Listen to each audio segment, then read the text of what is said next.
¿Por dónde da lectura esta noche el mensaje del presidente? ¿Cómo lo podemos analizar? Mira, hay que analizarlo desde distintas perspectivas. Okay. La primera es que rompió con los protocolos de lo que se conocen o lo que se pensaba eran rigurosamente los discursos presidenciales.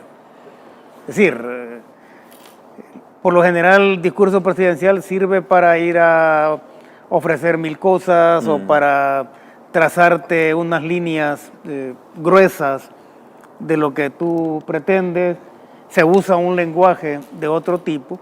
Sin embargo, el sábado lo que vimos con el presidente Nayib Bukele fue un discurso, y más que discurso fue una charla con su población. Fue una charla contundente, directa, cotidiana, cercana a la gente, y trató de establecer, ¿verdad?, cuál es la línea de trabajo que se ha traído, y partiendo de ello, el presidente Nayib Bukele hizo hincapié desde dónde venimos, ¿no? Es decir, las condiciones heredadas a partir de las cuales él llega a tomar o a ponerse al frente del Ejecutivo. En ese momento éramos el país, o uno de los países más peligrosos del mundo, con una corrupción galopante, con una ciudadanía que había perdido prácticamente la esperanza en el sistema político, porque se había dado cuenta de que tanto Arena como el FMLN e incluso los demás partidos al final terminaban siendo las cabezas de un mismo monstruo, que era el monstruo que estaba encargándose de asesinar a su propia población, de robarle el dinero, de sacarle el dinero de los bolsillos a todos los salvadoreños. Entonces esas fueron las condiciones heredadas. Entonces el presidente Nayib Bukele hace esa referencia para decirle a la gente, han sido 5 años y hemos dado saltos muy importantes, siendo el principal de ellos el hecho de haber dejado esa condición de peligrosidad, haber dejado de ser la capital de la muerte como se conocía en nuestro país, sí, y decirle, bueno, este es el momento de la esperanza. Y es por eso que el presidente dice que ese día fue el día más importante de su gestión, porque lo que está marcando esa decisión que tomó la población el 4 de febrero es que va a darle un carácter estructural a todos esos cambios por los que hemos venido atravesando. Ahora, lo dijo con palabras sencillas, lo dijo a partir del sentido común, que en el caso de Nayib Bukele, el sentido común se convierte en un sentido extraordinario, y la parte de cotidianidad o la parte de cercanía con la población hay que valorarla también desde el hecho de que fue también un discurso indignado.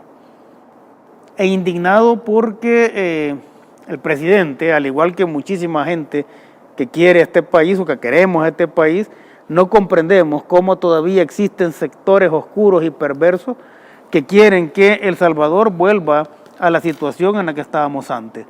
Y por eso él hace referencia a esa oposición, él hace referencia a los charlatanes, hace referencia a los traidores del pueblo, ¿ya?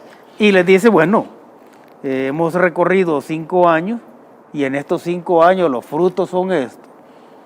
Hablaba de milagros. Es un milagro. Ahora hay que verlo en términos sociales, no es un milagro social producto de que se logró la conjunción entre una población que estaba ansiosa de recuperar no solo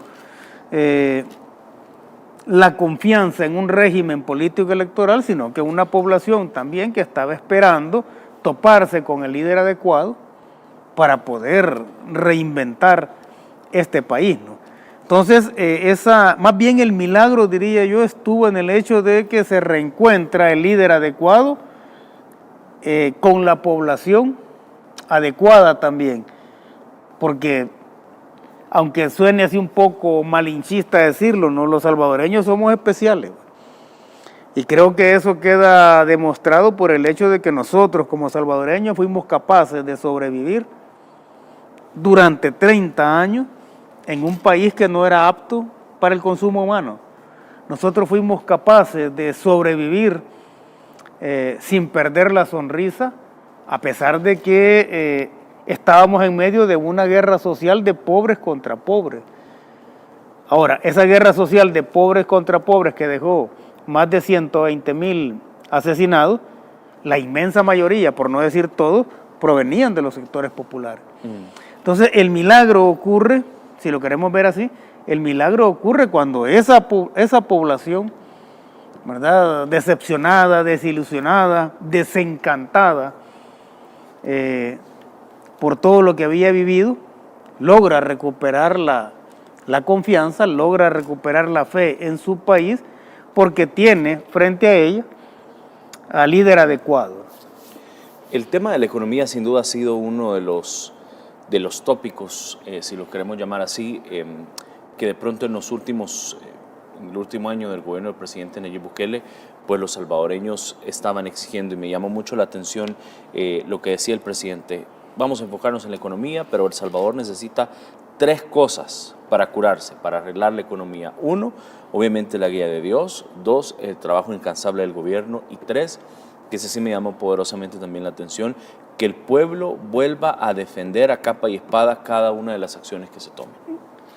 Y por eso fue un discurso cotidiano.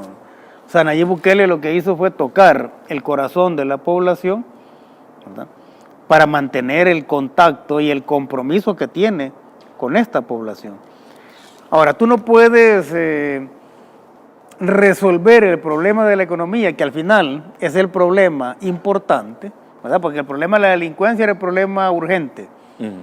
Tú resuelves ese problema urgente o resuelves lo urgente en la primera gestión, y eso deja un legado, ¿no? Y que es un legado no solo nacional, sino que mundial, porque somos el primer país en el mundo en superar el problema de la delincuencia terrorista en tan poco tiempo y con números tan buenos, ¿no? Entonces, el legado de la primera gestión es precisamente resolver lo urgente y convirtiendo eso en una hazaña histórica. Esta segunda gestión va a ser para resolver lo importante, porque al final, a la base de todos los problemas, conflictos y resquebrajamientos que tienen países como el nuestro, tienen como causa fundamental el problema económico, ¿no? Entendiendo por problema económico la falta de empleo o la generación de los empleos que no son los más adecuados para el cuidado del medio ambiente, ni son los empleos más adecuados también para pagar buenos salarios y por lo tanto garantizar buenas pensiones, porque también es parte del problema económico el hecho de que al haber tanta evasión y elusión fiscal no se recauden los fondos necesarios como para invertirlos, ¿verdad?, en función de la población, es decir, para invertirlo en lo público, e incluso con el agravante en el caso nuestro de que los fondos recaudados, muchos de ellos iban a dar a los bolsillos de los corruptos, ya nos dimos cuenta de eso. Entonces tú no puedes resolver lo importante, o tienes que resolver lo importante, que es el problema económico. Está claro que el problema urgente ya ha sido resuelto, porque la gente, cuando le preguntas cuál es el problema, ya te empieza a hablar de los problemas económicos. Sí. Entonces, ya el tema de seguridad obviamente ya se va superando y la gente ya también lo digamos, no olvida, pero digamos ya está pasando de etapa, es decir, está subiendo de escalón, ya está cruzándose el cerco, como dicen. Sí, está llegando a otra fase. A otra fase, o sea, correcto. Venir de los cambios y está llegando a la fase de la transformación. Y la gente tiene claro de que ese legado que hay que cuidar, como dijo el presidente Nayib Bukele, hay que cuidarlo y hay que defenderlo, ese legado se completa resolviendo ahora las causas económicas, ¿no? Es decir, se está pensando, y esa fue la promesa del presidente, aunque no lo dijo con estas palabras, se está pensando en la generación de las fuerzas productivas necesarias para que se genere empleo, que ese empleo sea de calidad, que ese empleo respete el medio ambiente, que ese empleo genere buenos ingresos para los trabajadores, y entonces a partir de eso se va a lograr un mercado interno más fortalecido, y por lo tanto tú vas a cumplir o vas a seguir cumpliendo ese sueño y esa promesa del presidente Nayib Bukele, que a mí me parece como lo mejor de todo, ¿no?, aunque es difícil escoger lo mejor entre lo mejor, pero para mí, como sociólogo, que es el hecho de que la promesa sea que lo público sea mejor que lo privado. Y eso lo estamos viendo en múltiples rubros, ¿no? Entonces el presidente dice, bueno, hoy nos metemos con lo importante, y lo importante es la cuestión económica. Claro. Y para resolverlo no solo se necesita, obviamente, la espiritualidad, ¿verdad?, que eso está muy arraigada en nuestra población, el trabajo incansable y honesto del gobierno, el apoyo decidido e incondicional de la población y también el respaldo de la empresa privada y sobre todo, ¿no?, aquella empresa privada que tiene claro de que la responsabilidad social no solo es generar empleo, ¿no?, y pagar salarios de hambre, sino que una responsabilidad social que tiene que ver con generar empleo, buenas prestaciones para los trabajadores, respeto al medio ambiente e inversión social también, o apoyo a la inversión social. Entonces, Nayib Bukele, si así como resolvió el problema, que es el problema más importante, más urgente, no solo de nuestro país, sino que prácticamente de toda América Latina, e inició esa solución del problema con un respaldo político ausente, porque recordemos que cuando Nayib Bukele llega a la presidencia, la Asamblea Legislativa, la Sala de lo Constitucional y prácticamente los demás órganos del Estado estaban en manos de la oposición y le montaron un gobierno paralelo. Sí. A pesar de eso, el presidente logra resolver ese problema, ¿ya? Esta segunda gestión, comparándola con la primera, tú ves que llega un Nayib Bukele fortalecido, respetado a nivel nacional e internacional, con el respaldo de la Asamblea Legislativa y todo el poder territorial a partir de los municipios y el respaldo internacional también. Entonces, las condiciones en las que va a iniciar su segunda gestión, ¿verdad?, o que está iniciando su segunda gestión, obviamente son envidiables si las comparamos con la primera. Y por lo tanto, las esperanzas de la población de que se haga un trabajo muchísimo mejor y de mayor impacto, obviamente esas ilusiones y esperanzas y sueños de la población andan en este momento por las nubes, Armando. Claro, decía el presidente, y una de las palabras que de hecho me gustó, es que le hablaba decía, hace 5 años aquí en la misma plaza les pedí que confiaran y que defendieran nuestras decisiones. También les dije que tal vez habría que tomar medicina amarga. Y así como el doctor, porque a la hora de su discurso hacía un ejemplo para que también todos los salvadoreños entendiéramos sobre una persona enferma y decía, y así como el doctor que le dio la cura del cáncer al paciente, pero para curarse tenía que seguir la receta al pie de la letra poniendo de su parte, así también, decía el presidente, fue necesario que el pueblo salvadoreño tomó la decisión de trabajar juntos y vencer el cáncer de las pandillas, incluso cuando lo que decían que ese no era el camino, que ese no era la solución. Es decir, hacía un ejemplo muy bonito y yo creo que a muchos salvadoreños, creo que a todos nos quedó sumamente claro el mensaje del presidente y reitero lo que él decía, defender las decisiones que tomemos. Y si la gente confió en el presidente Nayib Bukele, ya, porque ya lo vieron al frente del Ejecutivo, porque ya estamos viendo los cambios importantes en nuestro país. Y esa metáfora que él usa del enfermo, ¿verdad? Por eso te decía que fue una charla con la población, más que un discurso, ¿no? Fue una charla con la población, una charla íntima, cotidiana, horizontal con la gente, ¿verdad? Es lo que mejor describe lo que estaba pasando. Claro.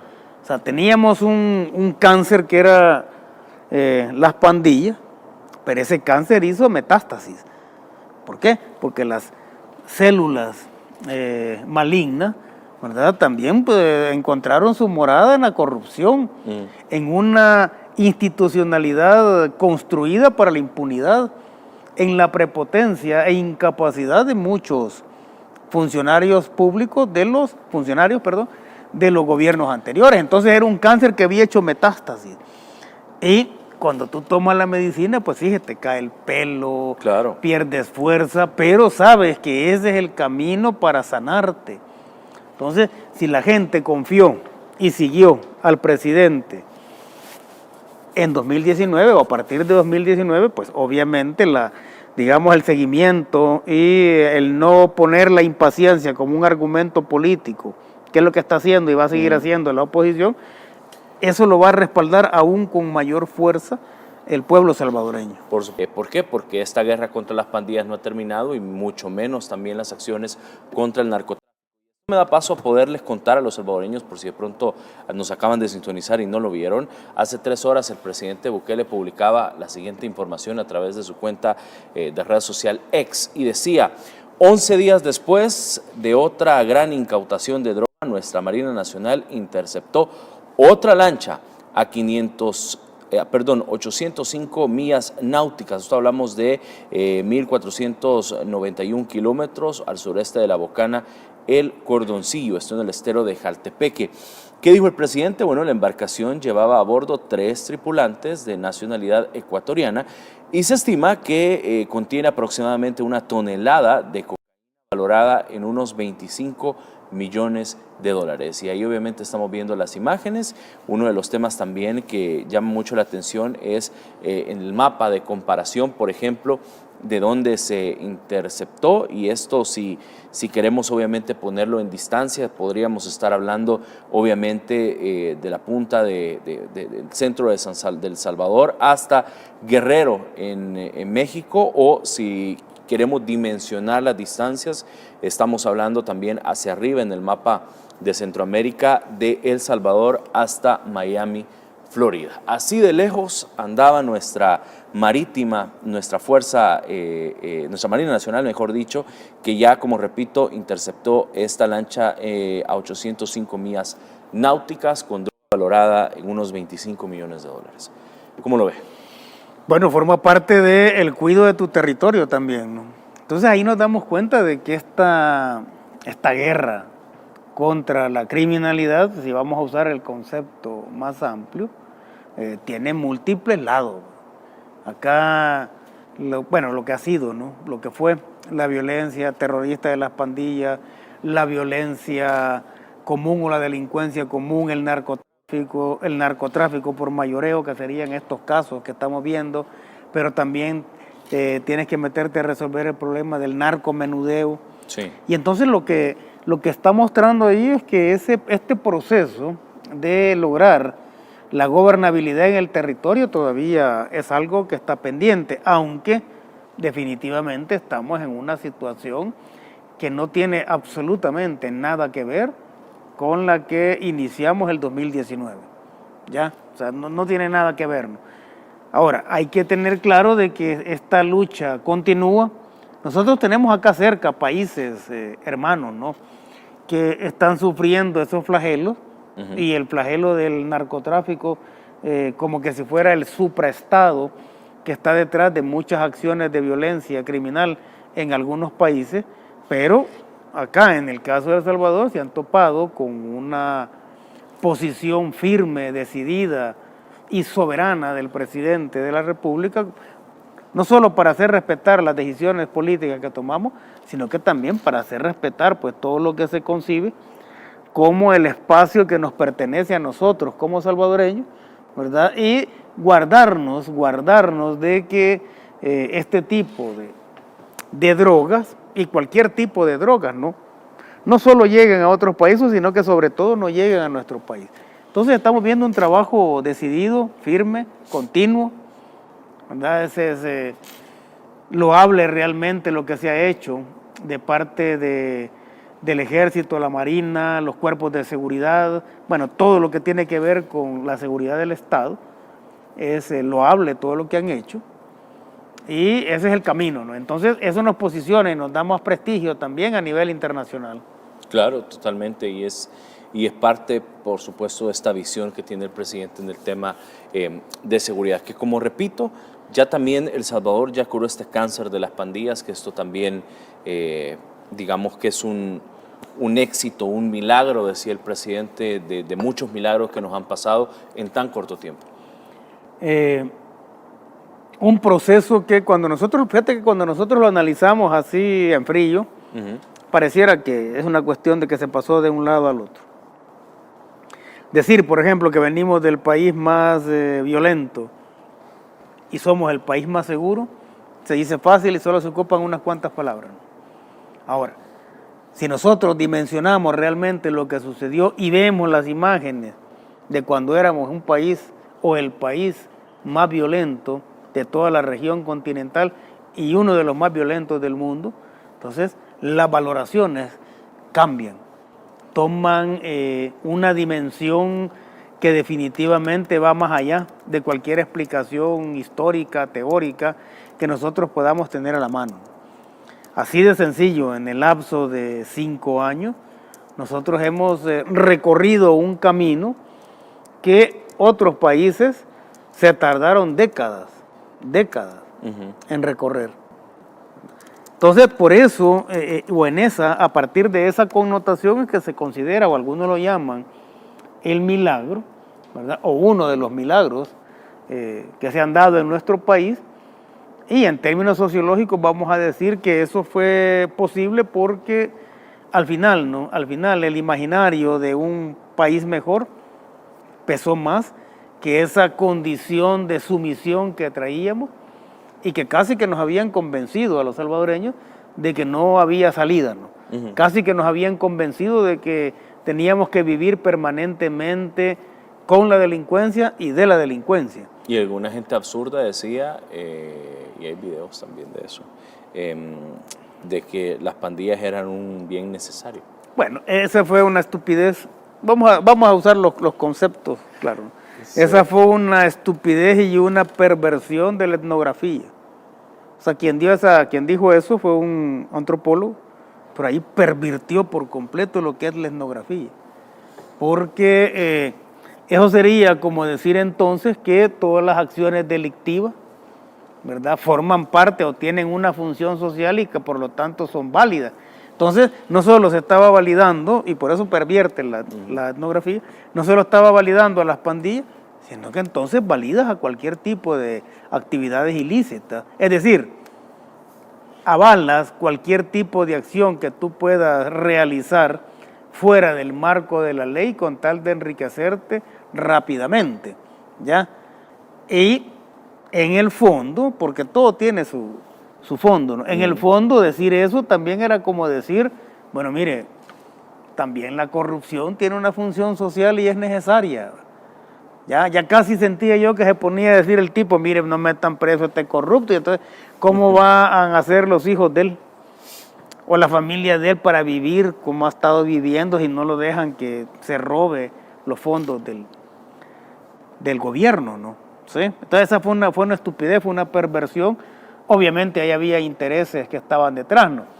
Esa oposición que tiene más bien esa forma de pensar, ¿verdad?, fue la que quedó apabullada con un discurso tan sencillo en términos de cotidianidad del presidente Nayib Bukele este pasado 1 de junio, ¿verdad?, porque esa oposición que está esperando que se den traspieces en la acción del gobierno, en las acciones del gobierno, se da cuenta de que la población está más motivada y que así como se aceptó el 1 de junio de 2019 entrarle a la medicina amarga, también en esta ocasión la gente le va a entrar a la medicina amarga.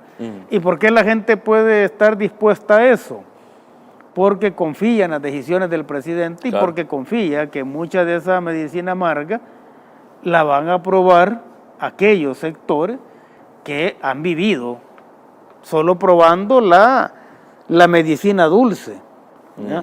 Porque si lo vemos en términos de amargo, nosotros sabemos cuáles son los sectores que han sufrido permanentemente. Entonces, si el presidente de la República te dice, viene una medicina amarga, la gente confía en él porque saben que al final las decisiones que toma son en beneficio de ellos. Ahora, si un presidente de Arena o del FMLN le hubiera dicho a la gente, viene medicina amarga, la gente se le levanta en ese momento y lo lincha. ¿Qué hubiera dicho usted? Porque hubiera sido, era una amenaza, pues, que alguien de ellos te dijera, viene medicina amarga, vos sabías, bueno, me va a... Lo que pasa es que hay palabras que aquí no se pueden decir, fíjate, pero Sí, algo así. tener un poco Este cuidado. nos va a golpear sensiblemente, Ajá. ¿ya?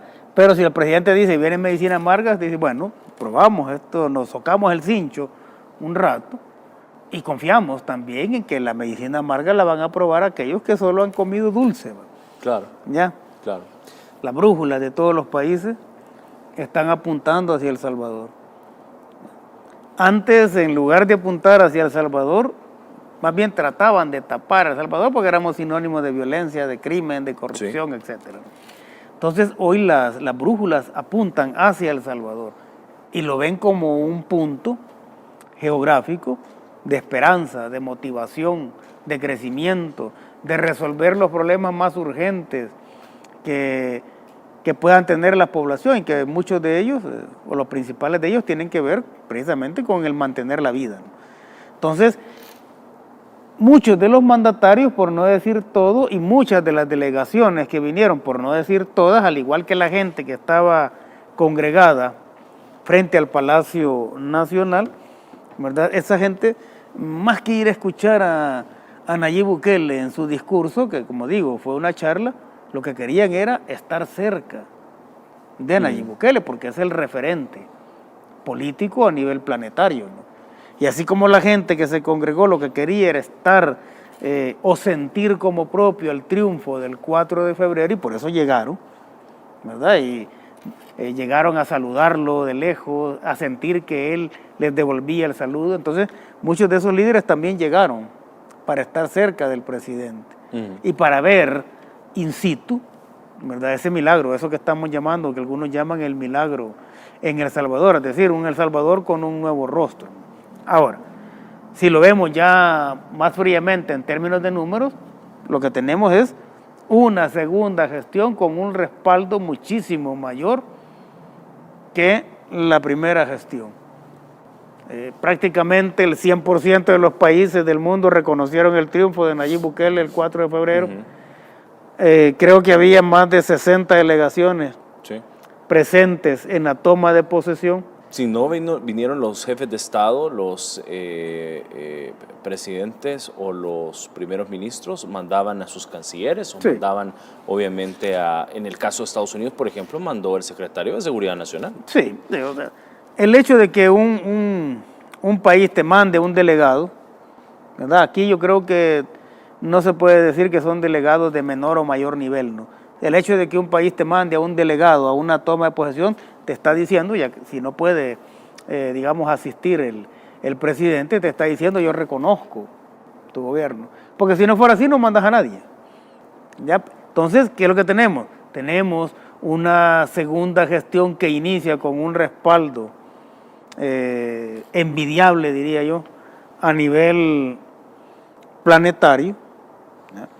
Tenemos un respaldo a la segunda gestión con números históricos en nuestro país, 2.7 millones de salvadoreños, que es al final lo que le da el poder a Nayib Bukele, ¿no?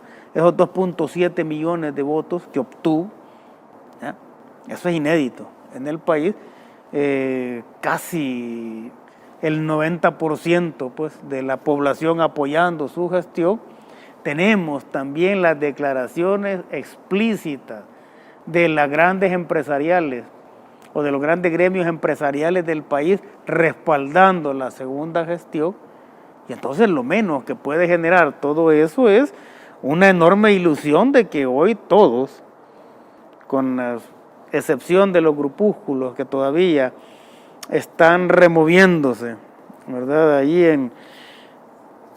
en todo el odio que ellos mismos crearon cuando fueron gobierno, entonces lo que estamos viendo es cómo todos vamos a entrarle, aún con más ganas, a reinventar este país, ¿ya?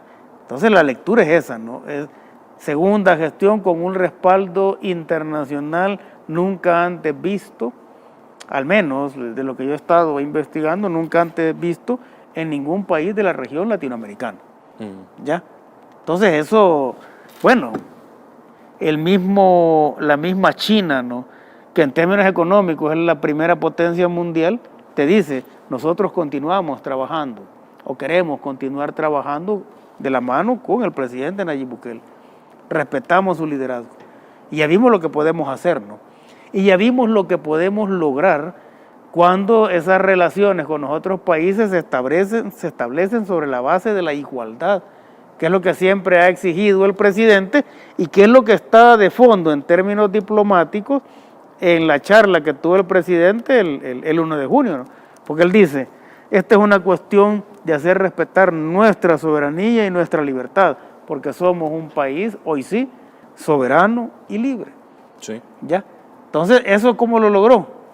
Plantándose a los grandes líderes, o a los líderes de los grandes países más bien, en términos económicos, que querían poner sus condiciones, ¿verdad? O incluso chantajear al país con una serie de apoyos, ¿no? Pero el presidente le dijo, bueno, un momento, o sea, nosotros también queremos ser como ustedes, pero acá nos van a respetar. Claro. Y lo que estamos viendo entonces es que sí, lo respetaron entonces y lo están respetando aún más en este momento.